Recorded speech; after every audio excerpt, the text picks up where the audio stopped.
Salut à tous et bienvenue à vous dans cette nouvelle vidéo. Nous allons parler du local storage et du session storage, qui sont donc deux méthodes qui nous permettent de stocker pour l'une temporairement et pour l'autre de façon un peu plus pérenne, mais on verra quand même les limites, des données dans le navigateur qui exécute notre page web.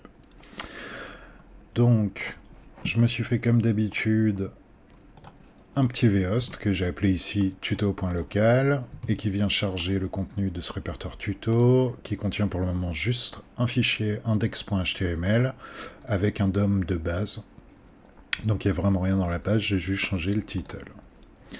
Alors pour commencer, je vous invite à aller choper jQuery.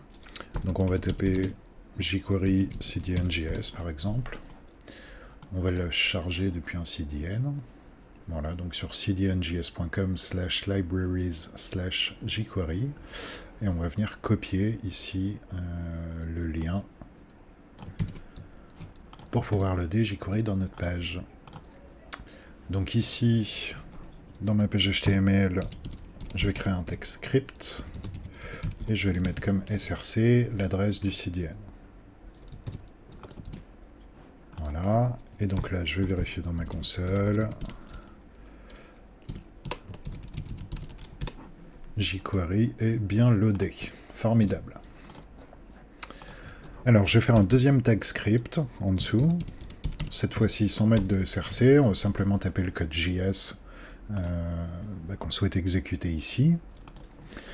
Alors, je vais commencer par un petit document ready, histoire d'être sûr que notre code ne s'exécute qu'une fois que tout est bien chargé.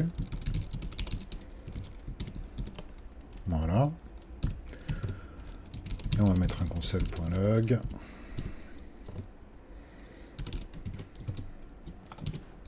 Ok, parfait, tout se passe bien. Alors, pour la petite démo, on va faire un formulaire.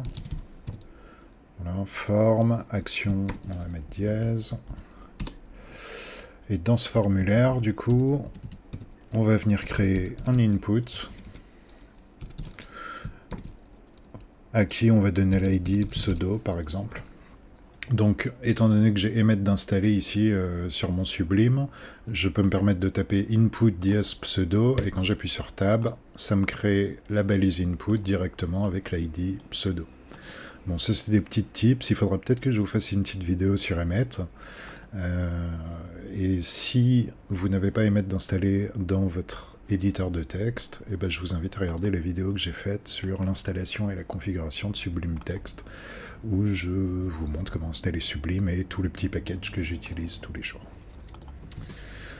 Ok, et on va terminer avec un petit bouton Submit, histoire de pouvoir valider notre formulaire. Et comme value, on va lui mettre Save. Voilà. Voilà, donc ça va être notre exemple. L'idée, c'est simplement de stocker un pseudo, et lorsqu'on revient sur le site, de le récupérer.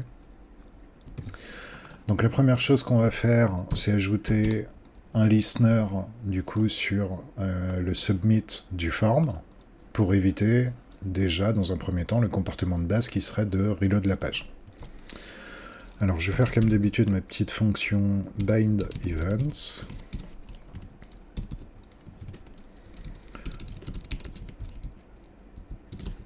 Hop. Et donc là-dedans, on va intercepter la validation de notre forme. Donc notre forme, je lui ai pas mis d'ID, je peux lui mettre une ID, pourquoi pas. On va l'appeler identity. Donc je fais un sélecteur jQuery qui target le form qui a pour ID identity. Et je vais venir écouter le submit.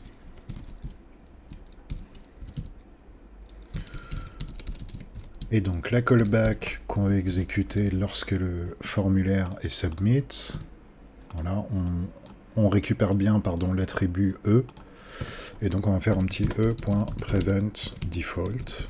Comme ça évite en fait au navigateur de faire le comportement qu'on est en un formulaire en fait à la base, c'est-à-dire quand on le submit, reloader la page et passer les données à une autre page. C'est le fonctionnement de base. Donc là, on veut pas faire ça.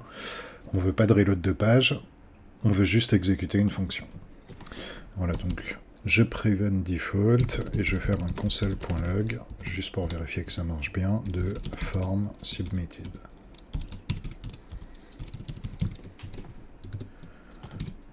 Ok, et donc là, si je clique, j'ai bien mon form submitted et la page n'est pas reloadée. Donc on est OK.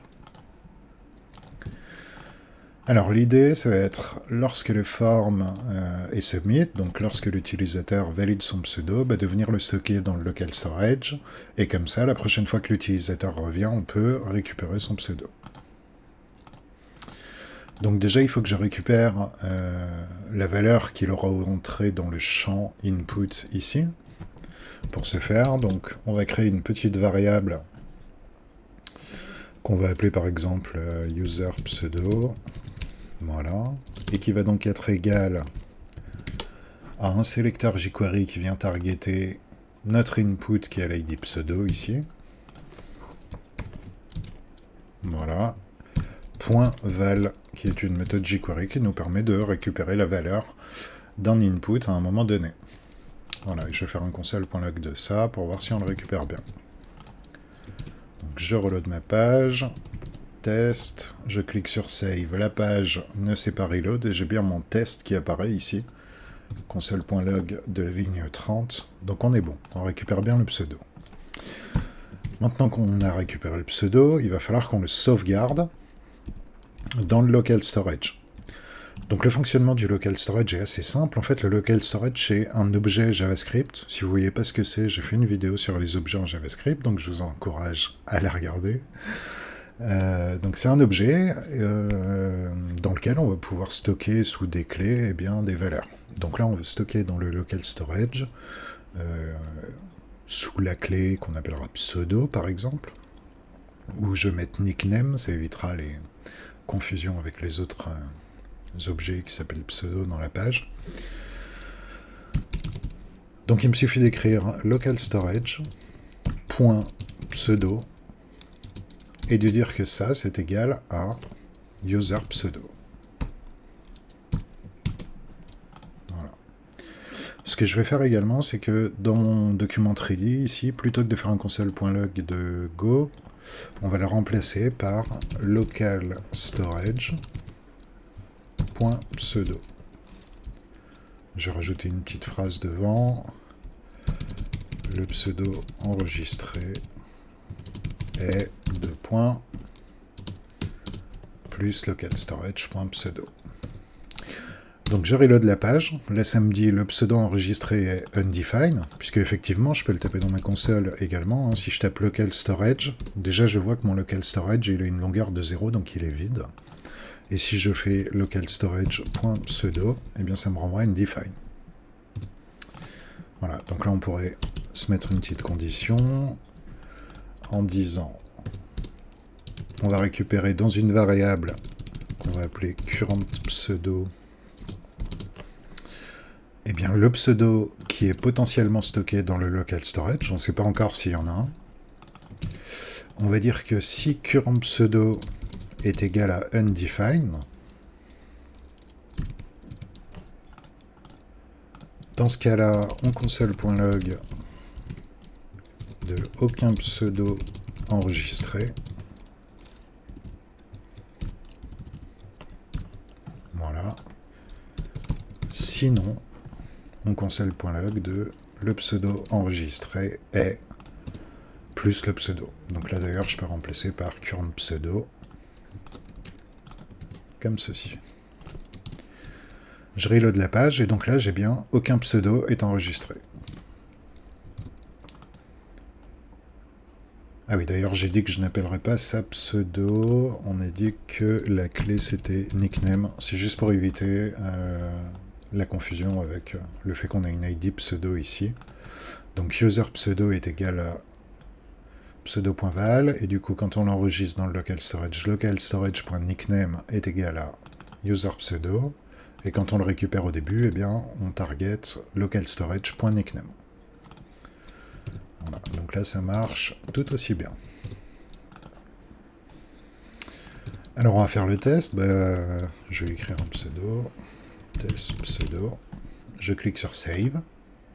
Ok, j'ai mon console.log, ligne 39 qui s'exécute. Donc, ça veut dire que la valeur a bien été récupérée dans le input, qu'elle a bien été enregistrée dans le local storage. Donc là, déjà, j'ai pas reloadé la page, mais si je tape local storage, vous voyez que j'ai bien une longueur de 1 et que j'ai une clé nickname qui est test pseudo. Si je fais test pseudo 2 et que je resauvegarde par-dessus, le pseudo a bien été updaté. Et du coup, maintenant, si je reload la page, j'ai le message qui me dit le pseudo enregistré est test pseudo 2. Voilà. Donc vous voyez que c'est assez simple. Pour stocker une valeur, eh bien, on écrit local storage, le nom de la clé qu'on souhaite. Donc c'est une clé, donc forcément on ne met pas d'espace, etc. Faut l'écrire comme un slug avec des traits d'union, pas de caractères spéciaux, etc. Donc là, on stocke une valeur dans le local storage. Et pour récupérer cette valeur, il suffit d'écrire local storage.nickname. Il faut vraiment voir le local storage comme un objet. Alors il faut savoir donc qu'il y a quelques restrictions. Je crois qu'au maximum, vous êtes autorisé à avoir 5 mégas de données stockées dans le local storage. Donc si vous stockez que du texte, 5 mégas c'est gigantesque. Si vous commencez à stocker des images en base 64 ou autre, ça peut aller assez vite. Donc il faut faire attention.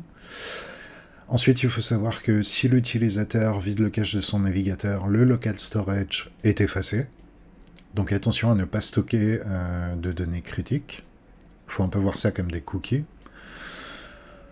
Et si l'utilisateur vient sur votre site, sur Chrome, que vous stockez des données dans son local storage et qu'il revient avec le même ordi, mais cette fois-ci avec Firefox sur votre site, vous n'aurez pas accès aux données. C'est-à-dire en gros que le local storage est propre à chaque navigateur. Voilà. Les données ne sont pas partagées entre les navigateurs, donc il faut le savoir. Donc ça, c'était le local storage. On peut effacer également une donnée du local storage. Si je mets par exemple local storage.remove item et que là je mets la clé, du coup c'est nickname, voilà, et que je regarde maintenant mon local storage, la clé a été effacée. D'ailleurs on pourrait faire un autre bouton en dessous du formulaire, pourquoi pas, peu importe. Je vais faire une balise A et je lui ai donné la classe remove. Comme href, du coup, je vais mettre un dièse. Et ici, je vais mettre delete the nickname. Voilà. Dans la fonction bind event, j'ai enlevé le console.log, voilà. Je vais mettre un écouteur au clic sur le A qui a la classe remove, donc a.remove, .click, fonction, on passe le paramètre E, on fait un e.preventDefault pour éviter le comportement de base d'un lien HTML dans le navigateur. Donc en gros là il essaierait de nous faire un reload de page ou de se rendre à l'encre puisqu'on a mis dièse dans le href. Donc on prevent default et ensuite on va donc écrire la même chose que ça, à savoir local storage.remove et le nom de la clé. Là je reload la page, j'ai aucun pseudo d'enregistré puisque j'avais tapé dans ma console juste avant le remove. Je vais enregistrer un pseudo. Voilà, je fais save. Là, si je regarde le local storage, c'est bien sauvegardé. Si je reload la page, le pseudo enregistré est tsbytes. Je clique sur delete the nickname. Je reload la page et là, j'ai bien aucun pseudo enregistré.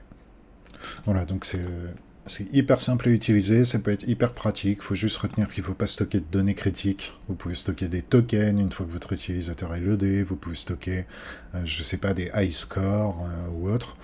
Voilà, mais pas de données, si vous faites un service de to-do list et que vous stockez la to-do list dans le local storage, enfin, votre user va perdre ses data dès qu'il vide son cache, ça va pas être top. Voilà, mais ça peut servir. Et donc le session storage fonctionne exactement comme le local storage.